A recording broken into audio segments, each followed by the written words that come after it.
Hello friends, சக்தி குருவின் Tamil audio நாவல் சேனலுக்கு உங்களை அன்புடன் வரவேற்கும் நான் ஆர்ஜே ஃபாத்திமா. சேனலை சப்ஸ்கிரைப் பண்ணுங்கள், இந்த வீடியோவை லைக் பண்ணுங்கள், மறக்காமல் உங்கள் ஃப்ரெண்ட்ஸுக்கும் ஷேர் பண்ணுங்கள். நதி என்றதை ஒன்றே 23. தன் மனைவி திடீரென வந்து நின்றதில் அஜய்க்கு பெரிய அதிர்ச்சி. ஆச்சரியமெல்லாம் ஒன்றுமில்லை. ஜீவிதாவாகிற்றே அவள் இப்படித்தான் இருப்பாள். விரிந்த புன்னகையுடன் மனைவிக்கு நன்றாக கதவை திறந்து விட்டான். அவள் கை கொள்ளா பெட்டிகளுடன் உள்ளே வர அஜய் இது என்ன என்று பார்த்தான். மொத்தமா வந்துட்டாளா? ஆள் வந்தாச்சு போல. சகுந்தலா கேட்டபடி வந்தார். வந்துட்டேன், என் வீட்டுக்கு நான் வர என்னை யார் கூப்பிடணும்னு கேட்டீங்க இல்ல என்றாள் மருமகள். இப்பதான் இது உன் வீடுன்னே உனக்கு தெரியுதாக்கும். மாமியார் கேட்டபடி மருமகளுக்கு குடிக்க கொடுத்தார். அஜய் மனைவியின் பெட்டிகளை தங்கள் அறையில் வைத்து வந்தவன் எப்படி வந்த என்று கேட்டான். ஏன் கூட தான் என்று கல்யாண் ஃபோன் பேசியபடியே வந்தான். அவர் உன்னோட வந்ததை எங்ககிட்ட சொல்லியிருக்கணும்ல, என்ன பண்ற நீ? அஜய் மனைவியை கண்டிப்புடன் பார்த்தவன் கல்யாணை வரவேற்று அமர வைத்தான். சகுந்தலா அவனிடம் நலம் விசாரித்து மருமகளுடன் கிச்சன் செல்ல, வந்ததோ உங்க பிள்ளை அவர் வேலையை ஆரம்பிச்சிட்டார் என்று மாமியாரிடம் குறைபடித்தாள் ஜீவிதா. சகுந்தலா காஃபி கலந்தபடி, நீ கல்யாணம் இன்னும் சீனியராகவே பார்க்குற, அதான் இப்படி, அதுக்கு தான் அஜய் கோவப்படுறான் என்றார். சீனியர் இந்த ஃபார்மாலிட்டி எல்லாம் எதிர்பார்க்க மாட்டார் என்று ஜீவிதா சொன்னாள். விருந்தோம்பல்னா என்னன்னு தெரியுமா ஜீவிதா என்ன மாமியார் கேட்க, நீங்களும் என் அம்மா மாதிரி ஆரம்பிச்சிடாதீங்க, சீனியருங்கிறதுனால மட்டும்தான் நான் இப்படி சொன்னேன் என்று மருமகள் பதறி அடித்து கொண்டு ஹாலுக்கு ஓடிவிட்டான். கணவன் அங்கு குடிக்க எதுவும் எடுத்து வராதவளை முறைக்க மனைவிக்கு அது புரிய வேண்டுமே. என்ன அஜு என்று அவனிடமே கேட்டாள். கல்யாண் சிரிக்க சகுந்தலாவும் புன்னகையுடனே எல்லோருக்கும் காஃபி கொடுத்தார். ரெஃப்ரெஷ் கூட பண்ணல நீ என அஜய் மனைவியிடம் சொல்ல, நான் குடிக்க ஆரம்பிச்சிட்டேன் என்று வேகமாக குடிக்கவும் செய்தாள் மனைவி. அஜய் ஆயாசம் கொள்ள, ஜீவிக்கிட்ட நீ எப்படி இதையெல்லாம் எதிர்பார்க்குறேன்னு எனக்கு தெரியல என்றான் கல்யாண். சீனியர், நீங்கள் சொல்கிறதுல நான் ஏதோ ரொம்ப பேட் பொண்ணுன்னு ஃபீல் வருது. ஜீவிதா புருவம் சுருக்கி கேட்க, பின்ன நீ ரொம்ப நல்ல பொண்ணு தான் என்றார் சகுந்தலா. ஆமாம் அப்படித்தான். அஜு நீங்கள் சொல்லுங்க என்று கணவனிடம் கேட்க அவனின் பார்வையோ இவளிடம் வேறு மாதிரி இருந்தது. கீழ் உதட்டை மடக்கி வைத்து ஒற்றை கண் அடித்து விட்டவனை பெண் அதிர்ந்து போய் பார்த்தாள்.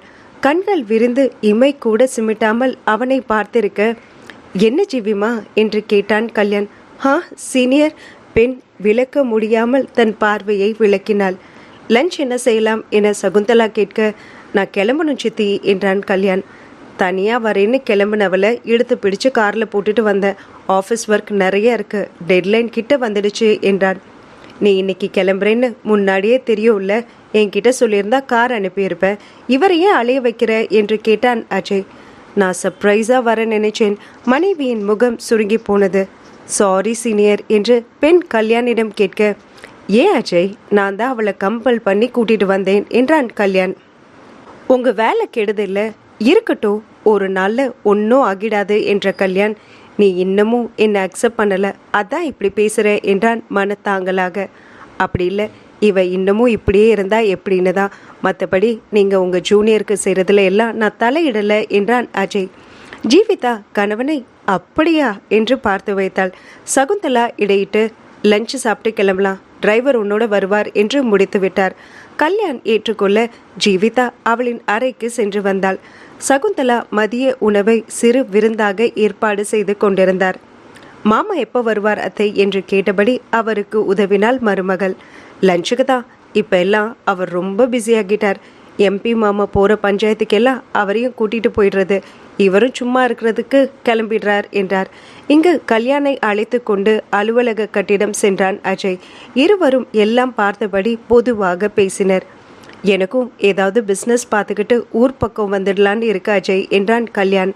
வருடம் ஏற ஏற பதவி உயர்வு கிடைத்ததோ இல்லையோ, வேலை அழுத்தம் அதிகமே. சில நேரங்களில் சமாளிக்க முடிவதில்லை. தாரணியும் வேலை பார்க்க ஜியாவிற்கான நேரம் சிரமமாக இருந்தது.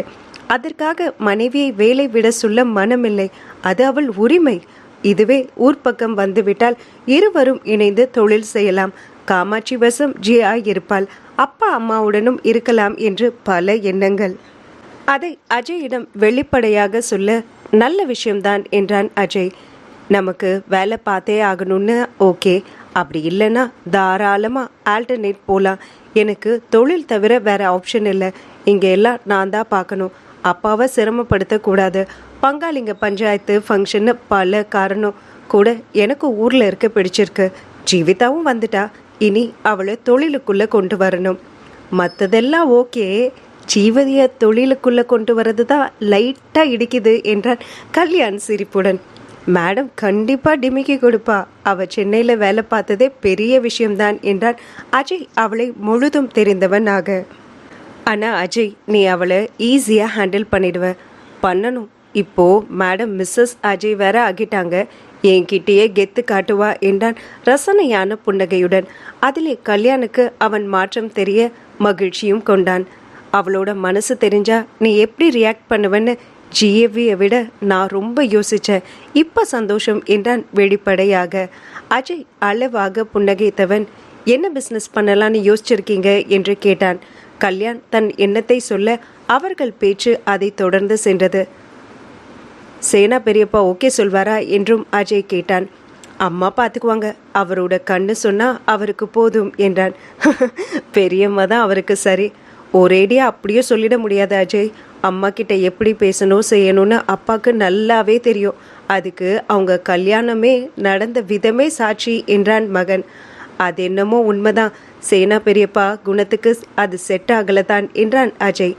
கரெக்ட், அவரோட குணத்துக்கு வீடு புகுந்து பொண்ணு தூக்குறது தான் சரி. ஆனால் அம்மா குணம் அவருக்கு முழு அத்துபடியாச்சு. அப்படி எதுவும் பண்ணிட்டா இவர் தலை கீழாக நின்று இருந்தாலும் அம்மாவோட கடைசி வரை இவர் வாழ்ந்திருக்கவே முடியாது. தாலியாவது ஒன்றாவதுன்னு எத்தனை கட்டினாலும் பறந்திருக்கும். அம்மாவை நினைத்து பெருமையுடன் சொன்னான் மகன். பெரியப்பாக்கு ஏற்ற ஜோடி தான் அவங்க என்ற அஜய். நீங்கள் சொன்ன ஐடியா நல்லதா இருக்கு, பெரியப்பா கிட்ட பேசி பாருங்க என்றான். மதிய உணவுக்கு இருவரும் வீட்டிற்கு வர விருந்தும் தயாராக இருந்தது. சங்கரும் வந்துவிட்டவர் கல்யாணிடம் பேசியபடி உணவை முடித்தார். டிரைவர் தயாராக இருக்க கல்யாண் விடை பெற்றான். தேங்க்ஸ் சீனியர் என ஜீவிதா சொல்ல, இதென்ன புதுசா என்று கேட்டபடி கிளம்பினான். அஜய் அப்பாவுடன் பேசி கொண்டிருக்க ஜீவிதா நல்ல தூக்கம். மாலை போல்தான் எழுந்து வர அஜய் வெளியில் சென்றிருந்தான். சகுந்தலா சங்கருடன் டீ நேரம் சென்றது. அஜய் வரவும் அவனுக்கும் டீ கொடுத்தனர். நோட்டீஸ் பீரியட் இல்லாமல் எப்படி வேலையை விட்ட, எவ்வளோ பணம் கெட்டின என்று கேட்டான். ஜீவிதா விடுத்தாள். ஏற்கனவே அப்பா அம்மாவிடம் அவ்வளவு திட்டு வாங்கிவிட்டாள். இப்போது இவர்கள் என்ன சொல்வார்களோ. முக்கியமாக அஜய் கொஞ்சம் அச்சம்தான். மாமனார் மாமியாரை பார்க்க, என்னதுக்கு இவ்வளோ பாவமாக பார்க்குற கேடி சொல்லு என்றார் சகுந்தலா. 3 மாச சம்பளம் என்றவள் தொகையையும் சொன்னாள். சங்கருக்கு கொஞ்சம் வருத்தம்தான். இப்படி உடனே வேலையை விட வேண்டுமா? தோன்றாமல் இல்லை. முதிர்ச்சி வந்தால் சரியாகி விடுவாள் என்று மௌனம் காத்தார். அஜய் அமைதியாக இருக்க, அது முன்னாடியே பண்ணியிருக்கணும், ஏதோ நினச்சி சாரி என்றாள் ஜீவிதா. அது உன்னோட வருமானம், உன்னோட உழைப்பு. நீயே அது பிரயோஜனம் இல்லாமல் பண்ணக்கூடாது ஜீவிமா என்றார் சகுந்தலா. புரியுதத்த என்று மருமகள் கேட்டுக்கொண்டாள். பேச்சு அதனோடு முடிந்து இரவு உணவையும் உண்டு அறைக்கு வந்தனர். அஜய் ஓய்வறை சென்று வர, உங்களுக்கு என்னோட சர்ப்ரைஸ் பிடிக்கலையா அஜு என்று கேட்டாள் மனைவி. இன்னமும் இதை சர்ப்ரைஸ்னு நினச்சிட்டு இருக்கியா மக்கு என அவள் தலை பிடித்து ஆட்டினான் கணவன்.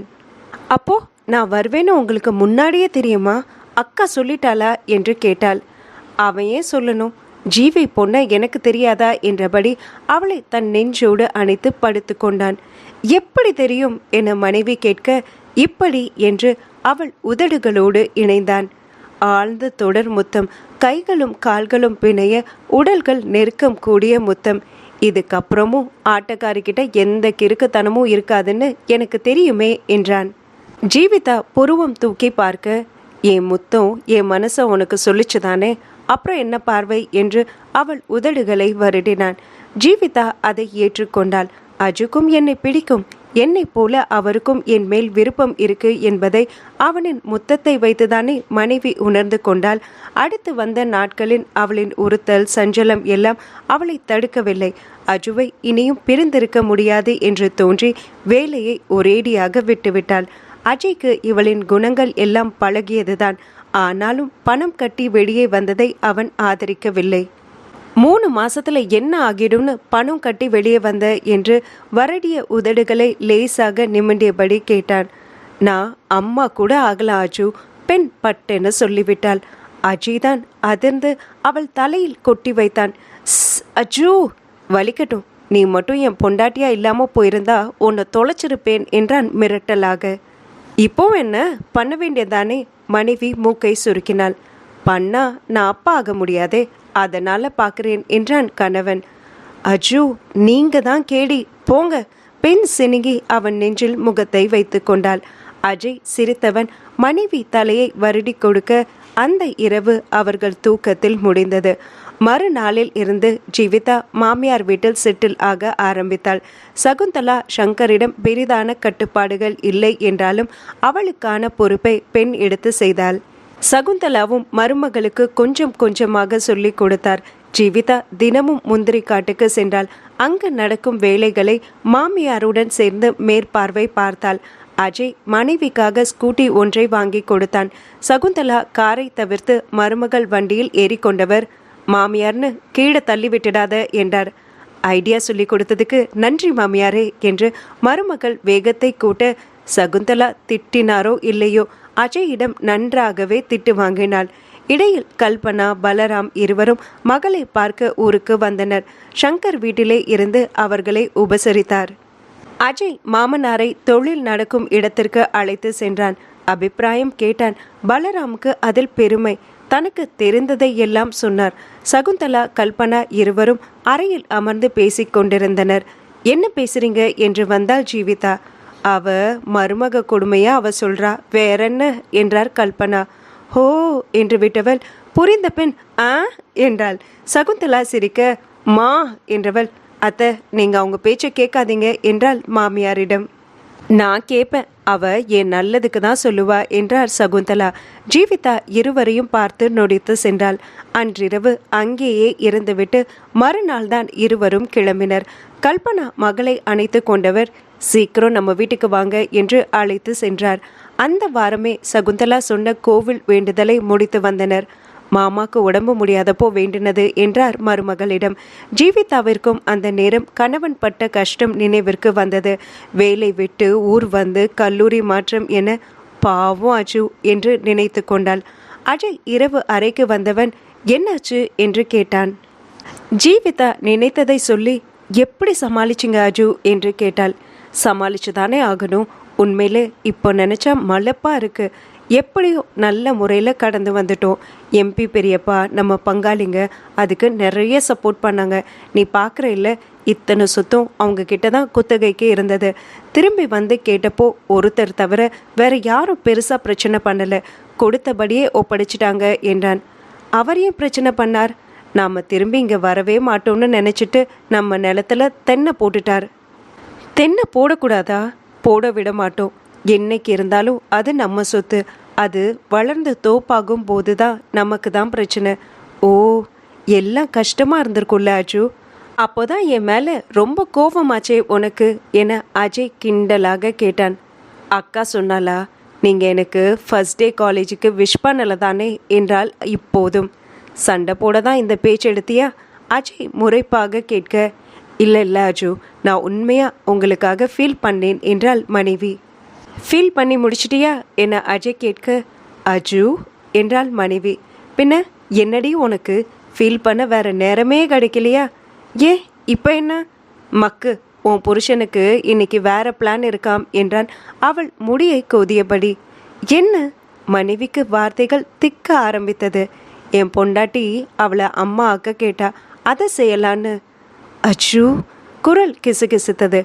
கோவிலுக்கு போயிட்டு வந்திருக்கோம், இன்னைக்கு ஒரு நல்ல வைப் இருக்கு, என்ன சொல்ற என்று கேட்டான். ஜீவிதா பதில் இல்லாமல் அவனுள் ஒளிந்து கொண்டாள். என்ன ஆரம்பிக்கலாமா என்று அவள் காதில் முத்தமிட்டான். மனைவி அவன் இடையோடு கட்டிக்கொள்ள முகம் நிமிர்த்தி தன்னை பார்க்க வைத்தவன், சொல்லு ஆட்டக்காரி என்று கேட்டான். ஜீவிதா கணவனை பார்த்தே இருந்தவள் எட்டி அவன் இதழில் இதழ் பதித்தாள். அஜய் பதித்ததை தனக்குள் புதைத்து கொண்டான். முத்தத்தோடு அவர்களின் உடல்களும் இன்று சங்கமிக்க ஆரம்பித்தது.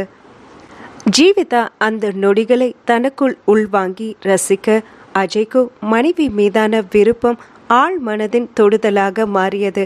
இருவரும் மற்றவருக்கான விருப்பத்தை, ஏக்கத்தை, ஆசையை தயக்கமின்றி வெளிப்படுத்த இணையருக்கு அந்த புது உலகம் சொர்க்கமே. அதிலும் ஜீவிதா கணவனின் ஒவ்வொரு உணர்வுகளையும், அவன் முத்தங்களையும், தேடல்களையும், லயிப்பையும், மெலிதான வன்மையையும் மிகவும் விரும்பி ஏற்றாள்.